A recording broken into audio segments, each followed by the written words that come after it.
Bonjour et bienvenue dans Uppercut by Pastor G. Nous sommes heureux de continuer cette série avec vous, Leadership Masterclass. C'est un programme radio que nous avons tenu pendant un an et maintenant nous offrons des formations à la carte à des organisations chrétiennes surtout et même à des églises, surtout les églises en milieu urbain, parce que la gestion d'une église en milieu urbain est vraiment spéciale. Il faut voir le défi du contexte, le défi environnemental et pouvoir présenter l'évangile sans le diluer, de manière à toucher les cibles urbaines.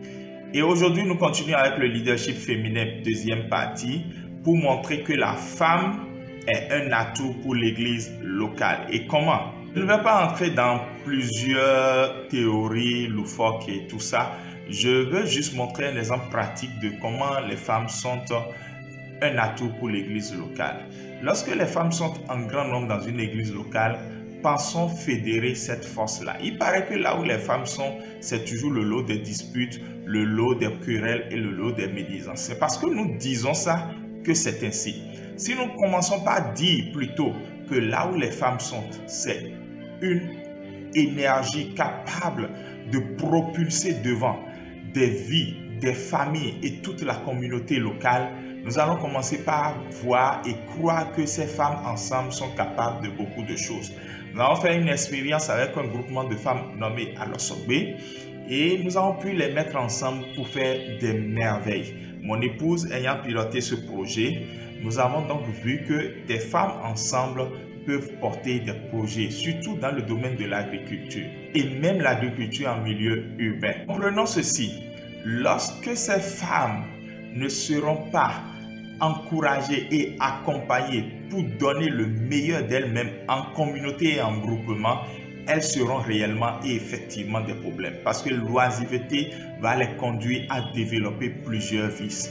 Mais lorsqu'on va les accompagner, lorsqu'on va les aider, lorsqu'on va les propulser, les encourager d'abord à pouvoir se mettre en groupe, leur montrer tout l'avantage d'être en groupe et mettre en application l'évangile holistique à leur niveau, c'est merveilleux ce que ces femmes peuvent faire. Elles sont guéries de plusieurs choses.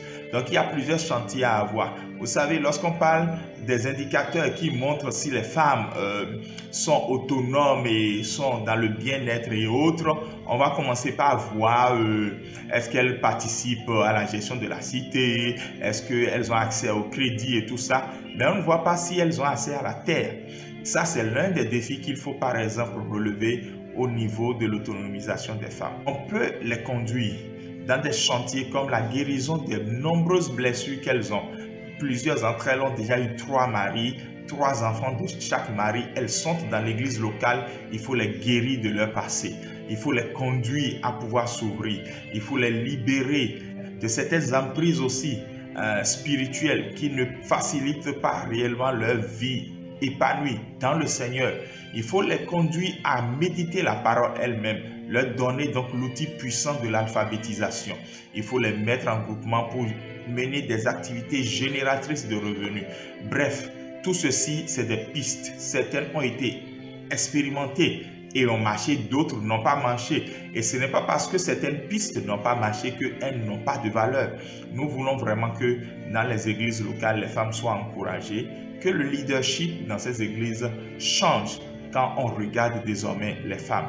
Et si vous avez besoin de nous, nous pouvons toujours vous apporter le peu d'expertise que nous avons dans le domaine en faisant un diagnostic précis de votre cas spécifique et en vous offrant les outils, l'accompagnement nécessaire pour propulser les femmes de votre église locale devant.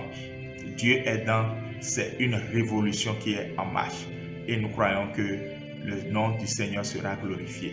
Père, nous croyons réellement que tout ceci est fait pour ta gloire. Permets que les cœurs comprennent, les cœurs des leaders spirituels, les leaders ecclésiastiques, qu'ils acceptent tout simplement qu'ils ont besoin d'être recadrés et réorientés dans la sagesse que tu donnes aujourd'hui pour vivre à notre époque. Nous prions que Père éternel Dieu, ta parole puisse connaître une grande expansion, un grand avancement du royaume de Dieu parce que les femmes sont mises en mouvement. Merci infiniment. Merci pour ta grâce sur nous. Merci pour ta grâce sur cette série qui touche plusieurs vies et qui touche plusieurs communautés. Au nom de Jésus, nous avons prié. Amen. Shalom.